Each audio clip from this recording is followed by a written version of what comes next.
विद्या मंदिर में पढ़ने वाले सभी छात्रों एवं छात्राओं के लिए यह महत्वपूर्ण वीडियो मैं अपलोड कर रहा हूँ। उम्मीद करता हूँ आप सब लोग इसी वीडियो से तैयारी करके ज़रूर अपनी अर्धवार्षिक परीक्षा को पूरा करने जाओगे। तो अर्धवार्षिक परीक्षा जो कि इसी सत्र की है 2022-23 परीक्षा जो संपन्न हो रही है 2022-23, ठीक है। और ये क्लास 12th के जिनका समान हिंदी विषय है वो इस प्रश्न पत्र से तैयारी कर सकते हैं। तो चलिए देख लेते हैं। देखिए नियम बिल्कुल वैसे ही हैं जैसे नियम आपके सारे प्रश्न पत्र में लिखे हैं, सेम उसी तरह के नियम हैं।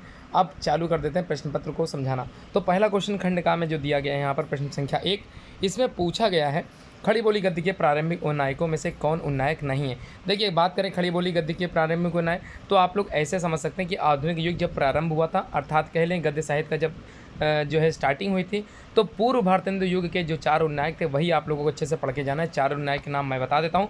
मुंशी इंसाअल्लाह खां, सदा सुखलाल, माफ़ कीजिएगा, लल्लू लाल, सदल मिश्र, ये 4 प्रमुख उन्नायक हैं। जबकि यहाँ पर जयशंकर प्रसाद बिल्कुल भी उन्नायकों के रूप में यहाँ पर खड़ी बोली के नहीं जाने जाते हैं। तो इन चारों की रचनाएँ ज़रूर पढ़ के जाइए।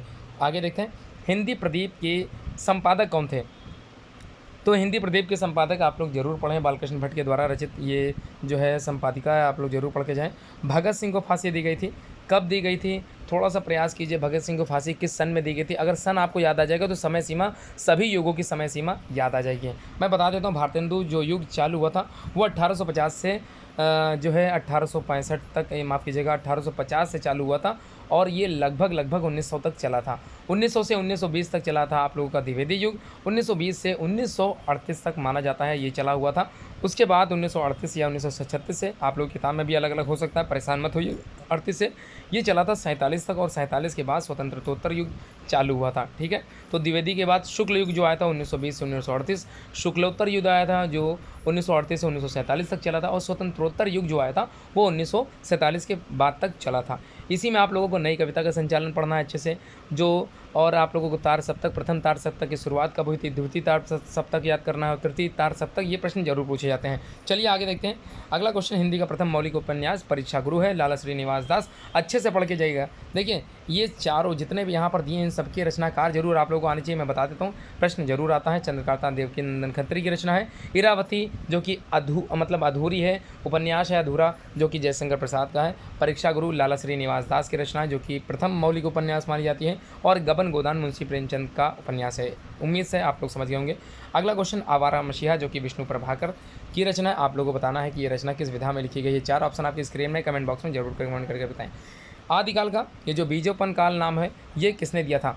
देखिए आदिकाल का जो आप लोगों का वीरगाथा काल नाम है ये दिया था रामचंद्र शुक्ल ने, ठीक है, ये क्लियर हो गया। और जो बीजोपन काल है ये नाम दिया था महावीर प्रसाद द्विवेदी जी ने, क्लियर हो गया, दोनों बातें क्लियर। अखरावट, ठीक है, अखरावट मलिक मोहम्मद जायसी की रचना है, ठीक है, अखरावट मलिक मोहम्मद जायसी की रचना है। आचार्य चिंतामणि त्रिवेणी रश्मिमांसा, ये आचार्य चिंतामणि ये रचना नहीं है, ये रचनाकार हैं, तो कंफ्यूज बिल्कुल मत होइएगा। चिंतामणि किस जो है काल के कवि हैं, 4 आपके स्क्रीन पर दिखाई दे रहे होंगे, तो अच्छे से तैयार करके जाइए। प्रगतिशील लेखक संघ की स्थापना कब हुई थी, पढ़ के जाइए। तृतीय तार सप्तक, देखिए मैंने कहा था आएगा जरूर, इस तरह के प्रश्न जरूर बोर्ड में भी आते हैं। तृतीय तार सप्तक देखिए 1943 की अगर बात करें तो प्रथम तार सप्तक 1943, 59 और उसके बाद बचा क्या 59 जो है मेरे हिसाब से बिल्कुल सही उत्तर है। आप लोग जो अपने सब्जेक्ट विषय आचार्य से जरूर पूछेगा, सब्जेक्ट टीचर से इसका उत्तर जरूर पूछेगा। आगे बढ़ते हैं। यहाँ पर जो गद्यांश पूछे गए हैं, जंगल में जिस प्रकार अनेक लता वृक्ष और वनस्पति अपने अदम्भ भाव से उठते हुए पारस्परिक सम्मिलन से अविरोधी स्थिति प्राप्त करते हैं, उसी प्रकार देखिए ऐसा लग रहा है, ऐसा मुझको प्रतीत हो रहा है, ये महाकवि माघ का प्रभात वर्णन है जो कि महावीर प्रसाद द्विवेदी द्वारा रचित है। लेकिन ऐसा है नहीं, वो तो 11वीं में था। ये जो रचना है ये आप लोगों की किस कोर्स में है ये आप लोग ज़रूर जो है अपनी किताब में देख लीजिएगा। मेरे दिमाग में तो बिल्कुल नहीं आ रहा, दिमाग में तो कमेंट बॉक्स में ज़रूर कमेंट करके बताएं। देखिए 10 नंबर का ये गद्यांश आता है और आपके सामने स्क्रीन पर 5 क्वेश्चन हैं। इन 5 क्वेश्चन को आप लोग अच्छे से तैयार करने के जाना है। ये अशोक के फूल हजारी प्रसाद द्विवेदी की रचना आप लोगों के कोर्स में है, आ गई, ठीक है। अथवा वाला तो मुझको पता है, ये वाला आप लोग अच्छे से तैयार करके जाइएगा, ज़रूर आती है। इस तरह के गद्यांश पूछे जाते हैं। 5 क्वेश्चन आप लोग को उत्तर इसी गद्यांश से देने हैं। और अगर रेखांकित अंश की व्याख्या अगर पूछी जाती है तो रेखांकित अंश यहाँ पर 2 पैराग्राफ में, माफ कीजिएगा, यहाँ पर 2 लाइन 3 लाइन दी गई है, इसको आप लोग को अच्छे से तैयार करके जाना है। दिए गए पद्यांश भी आधारित जो आप लोगों को बताना है, पद्यांश किस संदर्भ पर आधारित हैं। तो कोई प्यासा कुसुम कमला, तो ये इसका अच्छे से पढ़ के जाइएगा। ये पैराग्राफ माफ़ कीजिए, ये पद्यांश भी महत्वपूर्ण है। दुख की पिछली रजनी बीच महत्वपूर्ण है रचना, ये भी जरूर पढ़ के जाइएगा। अब जो लेखक एवं साहित्य की परिचय आप लोगों को देना, यहाँ पर 3 हैं, हजारी प्रसाद द्विवेदी, वसुदेव शरण अग्रवाल और प्रोफेसर जी सुंदर रेड्डी। उसी तरह से काव्य परिचय में भी बात करें तो कवियों के बारे में भी आप लोगों को ज्ञात होनी चाहिए। मैथिली शरणगुप्त, जयशंकर प्रसाद, सुमित्रानंदन पंत। ध्रुव यात्रा कहानी का सारांश लिखना, अधिकतम 80 शब्द का करना, ध्यान से समझ लीजिए। 80 वर्ड्स का आप लोगों को लिखना है, बहुत अधिक शब्दों का इस्तेमाल मत कीजिएगा। आधे पन्ने का उत्तर आप लोगों को देना है, अगर थोड़ा सा बड़ा हो जाए तो भी परेशान होने की आवश्यकता नहीं है। पंचलाइट कहानी का उद्देश्य अपने शब्दों में लिखिए, पंचलाइट जरूर पढ़ के जाइए, जरूर आता है। स्वपठित खंड काव्य के आधार पर कथानक अपने शब्दों में लिखिए। देखिए विद्या मंदिर के प्रश्न पत्रों में कभी भी खंड काव्य का नाम नहीं दिया जाता। इसका रीजन है क्योंकि विद्या मंदिर जो पेपर आता है वो प्रांत से आता है, और प्रांत में जो पेपर आता है वो अन्य लगभग सभी जिलों में जाता है, ठीक है। इसलिए थोड़ा सा समझना पड़ता है कि अगर उत्तर प्रदेश में अन्य जिले हैं तो वहाँ पर खंड काव्य कोई दूसरा चलता होगा। तो प्रश्न पत्र में जगह बचाने के लिए ऐसा प्रयास किया जाता है कि एक ही क्वेश्चन में सभी आ जाएं। तो नायक का चरित्र मैं बता देता हूँ, इसमें आपको करना क्या है। यहाँ पर आप लोगों को इसमें करना क्या है मैं बता देता हूँ। प्रमुख पात्र का चरित्र चित्रण, यहाँ पर नीचे 2 क्वेश्चन पूछे गए हैं। तो अगर आप लखनऊ से बिलोंग करते हैं, लखनऊ के आसपास के एरिया से बिलोंग करते हैं, तो मैं बता देता हूँ यहाँ पर जो खंड काव्य चल रहा है वो सत्य की जीत खंड काव्य है, जिसमें द्रौपदी का चरित्रांकन आप लोगों को अच्छे से पढ़ के जाना है, वही आप लोगों को लिख के आना है। आगे देखते हैं खंडखा में, देख लेते हैं यहाँ पर प्रश्न क्या दिया गया है। दिए गए संस्कृत गद्यांशों के आधार पर ससंदर्भ सहित व्याख्या लिखनी है, अर्थात आप लोगों को हिंदी अनुवाद करना है। तो यहाँ पर इयम भाषा अस्माभि, तो आप लोगों ने भारतीय संस्कृति संस्कृत महत्व में पढ़ा होगा। उम्मीद है आप लोगों ने पहला दूसरा तीसरा स्टार्टिंग के 3 चैप्टर जरूर पढ़ के जाइए, जिसमें कुछ चैप्टर हटे हैं। रिड्यूस वाला बिल्कुल मत पढ़िएगा, अच्छे से तैयार करके जाइएगा। या केवल बल्कि ये भी पढ़ लीजिएगा, इसके जो 2 गद्यांश हैं ये जरूर पढ़ के जाइएगा। और यहाँ पर आप लोग सामने पद्यांश भी एक करने के लिए आता है, तो विद्या विवादाय धर्म, तो ये भी जरूर पढ़ के जाइए। नचे रोचते भद्र, ये भी जरूर पढ़ के जाइएगा, दोनों ही महत्वपूर्ण हैं, तैयार कर लीजिएगा। उसके बाद निम्नलिखित मुहावरों और लोकोक्तियों में से किसी एक का अर्थ लिखकर आप लोग को वाक्य प्रयोग करना है। मतलब यहाँ पर 2 नंबर का प्रश्न है और आप लोगों को 2 चीज़ें करनी है, किसी एक का अर्थ लिखकर वाक्य प्रयोग करना, मतलब अर्थ लिखना कंपलसरी है। हाथ कंगन को आरसी क्या और पढ़े लिखों को फारसी क्या, ये आप लोगों को याद हो गया होगा, उम्मीद है आप लोग कर लोगे। बंदर पुड़की देना ऐसा, या फिर ना उधो का लेना ना माधव को देना, तलवार के धार पर चलना। तो चारों में से कोई भी एक अच्छे से करके जाइएगा। उसके बाद देखिए संधि विच्छेद करने के लिए आता है, उसका सही विकल्प आप लोग को दिया जाता है।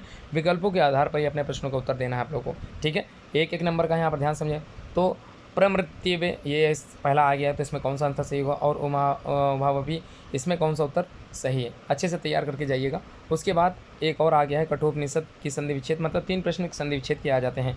अगला जो क्वेश्चन दिए गए निम्नलिखित शब्दों की विभक्ति और वचन के अनुसार सही विकल्प का चुनाव कीजिए। बिल्कुल इसी तरह का क्वेश्चन आप लोगों को ऑप्शनल में आएगा, अच्छे से अटेम्प्ट कीजिएगा। आत्मानी है और नामने है, तो अच्छे से तैयार कर लीजिए। आत्मा और नाम के बारे में ये प्रश्न जरूर आएंगे। अगला क्वेश्चन शब्द युग्मों का चयन कीजिए, शांत और शांति, तो ये अच्छे से पढ़ के जाइए। और कपिश और कपीश, तो कपीश उजागर, तो आप लोग समझ ही रहोगे। कपीश का एक मतलब तो हो सकता है हनुमान जी के बारे में बात की जा रही हो, हनुमान जी का नाम हो सकता है। तो इस तरह से आप लोग जरूर पढ़ के जाइए। निम्नलिखित शब्दों में से किसी एक के 2 अर्थ लिखना है, किसी एक का उठा लीजिए, जो भी आप लोग खिचड़ी या अश्मी याद है, अवर याद है, कोई एक उठा लीजिए, उसके 2 अर्थ आप लोगों को लिखना है। अगला जिसके पास कुछ भी ना हो, वाक्यांश दिए गए हैं तो शब्द युग्म सही करके आप लोग चुनाव करना है। वाक्यांश जिसके पास कुछ भी ना हो, तो कुछ भी ना हो वो क्या होगा, किंचन होगा, निर्धन होगा, निर्वस्त्र होगा, बुमुक्षु होगा, क्या होगा, नीले रंग का कमल क्या होगा, क्या कहलाएगा, कलेबर कहलाएगा, इंदीवर कहलाएगा, कमल समूह कहलाएगा या कमल कहलाएगा। नीले रंग का कमल की बात हो रही, ध्यान रखिएगा, कमल तो बिल्कुल नहीं कहलाएगा। अगला है इन्हीं 2 वाक्यों को शुद्ध करके आप लोगों को लिखना है। पूजनीय, देखिए पूजनीय कभी नहीं होता, पूजनीय होता है, तो यहाँ पर एक गलती ये मिल गई। तो किन्हीं 2 वाक्यों को शुद्ध करना है। यह स्त्री अपराधी है, तो अपराधी शब्द किसके लिए लगता है आप लोगों को बताने की जरूरत नहीं होगी, आप लोग कक्षा 12 के छात्रों, उम्मीद है आप लोग शब्द जो है शुद्धिकरण अच्छे से सीख के गए होंगे। इस समस्या का कोई उपाय है, इस समस्या का कोई उपाय है, इसमें भी आप लोग गलती जरूर मिलेगी। अगला गलती देख लीजिए, इस समस्या का कोई उपाय है, क्वेश्चन मार्क लग गया, एक तो यही आ गया, क्या ये क्वेश्चन है, इस समस्या का कोई उपाय है, क्या कोई उपाय अगर होता प्रश्नवाचक शब्द बन जाता। अगला है मोती सीपी में पलती है, तो मोती सीपी में पलती है, कुछ ऐसा आप लोग देखिए शब्द जो प्रयोग यहाँ पर नहीं किया जा सकता किसी के लिए, जरूर शब्दांश अच्छे से पढ़ के जाइएगा। अगला क्वेश्चन वीर अथवा शांत रस का स्थायी भाव के आधार पर उदाहरण भी लिखना आप लोगों को। 2 नंबर का ये प्रश्न है, अच्छे से तैयार कीजिए। यमक और उत्प्रेक्षा अलंकार अच्छे से पढ़ के जाइए। दोहा अथवा कुंडलियाँ छंद का लक्षण और उदाहरण सहित लिखिए। तो मैंने आप लोगों को पहले ही बता दिया था, 3 चीज़ें जरूर पढ़ लीजिए रस से। कौन कौन से रस पढ़ लीजिए, देखिए वीर रस है, वीर रस के बाद श्रृंगार रस है, हास्य रस है, ये 3 रस अच्छे से पढ़ के जाइए, जरूर आएगा बोर्ड में भी। और उसके बाद मैंने कहा था या तो शब्दालंकार ही पूरा पढ़ डालिए या अर्थालंकार लेके चलिए। देखिए शब्दालंकार की बात करें तो वहाँ पर 3 है, यमक है, यमक अलंकार है, श्लेष अलंकार है और अनुप्रास अलंकार है। ये 3 अच्छे से पढ़ लेंगे तो आप लोगों को कहीं ढूंढने की आवश्यकता नहीं पड़ेगी, क्योंकि अर्थालंकार से भी आता है और शब्दालंकार से भी आता है। शब्दालंकार आप लोग 3 ही पढ़ लेंगे तो जरूर 3 में से कोई ना कोई जरूर आ जाएगा। दोहा, सोरठा, चौपाई 3 में से जरूर कोई ना कोई आता है हर साल। आप लोग बोर्ड के पिछले 10 साल का पेपर उठा के देख सकते हैं। उसके बाद अगला जो प्रश्न है यहाँ पर ध्यान से समझिएगा, प्रश्न संख्या 13, कंप्यूटर संस्थान खोलने के लिए ऋण चाहिए आप लोगों को। किसी बैंक के प्रबंधक को एक आवेदन पत्र लिखिए जिसमें आपको बताना क्या है कि आप कंप्यूटर संस्थान खोलना चाहते हैं और आपको पैसों की ज़रूरत है, आवश्यकता है और कितने रुपए की आवश्यकता वो भी आप लोग अपने इस पत्र में लिख सकते हो। और ऋण प्राप्त करने के लिए पत्र लिखा जाए, ध्यान से समझ लीजिए। अगला, हिंदी प्रवक्ता पद पर नियुक्ति हेतु विद्यालय के प्रबंधक को एक आवेदन पत्र लिखना है। मतलब आप शिक्षक के तौर पर किसी विद्यालय में जाते हो और वहाँ पर आपको पता है कि एक वैकेंसी खाली है जिसमें आप लोगों को नियुक्ति चाहिए, तो आपको क्या करना है, हिंदी प्रवक्ता पद पर नियुक्ति के लिए आप लोगों को प्रबंधक को एक पत्र लिखना है। अब यहाँ पर जो आखिरी प्रश्न है, एक विषय पर अपनी मातृभाषा या फिर अपनी भाषा शैली में निबंध लिखना है। ठीक है, अपने शब्दों का उपयोग ज़्यादा से ज़्यादा कीजिएगा। यहाँ पर क्या है 4, तो पहला आज़ादी का अमृत महोत्सव चल ही रहा है, बहुत मोस्ट इंपॉर्टेंट है। उम्मीद है इसके 100% आने की बोर्ड में भी। अगला, राष्ट्रीय एकता, राष्ट्रीय एकता हर साल आता है। अगला है नशाखोरी एक अभिशाप, और लास्ट वाला प्रदूषण कारण और निवारण। ये बोर्ड में 10 साल के पेपर उठा के देख लीजिए, 100% आप लोगों को 7 सेट में लगभग सभी सेटों में ये ज़रूर पूछा जाता है। तो उम्मीद है आप लोगों को पेपर समझ में अच्छे से आ गया होगा। ये वीडियो ज़रूर हर एक विद्या मंदिर के छात्र तक जरूर पहुँचाएँ, जिसमें वह भी तैयारी बोर्ड की ही नहीं अपनी अर्धवार्षिक परीक्षा की भी अच्छे से कर सकें। उम्मीद है वीडियो अच्छा लगा होगा, लाइक ज़रूर कीजिएगा। कई बच्चे लाइक नहीं करते हैं, शेयर नहीं करते हैं, उम्मीद है आप लोग ज़रूर करोगे। और वीडियो अगर आप लोग देख रहे हो इस चैनल के माध्यम से तो चैनल को ज़रूर सब्सक्राइब करें, और मेरे चैनल का जो उद्देश्य है उसको पूरा करने के लिए आप लोग शेयर जरूर करें और लोगों से ज़रूर कहें कि चैनल को ज़रूर सब्सक्राइब करके रखें। धन्यवाद पूरी वीडियो देखने के लिए।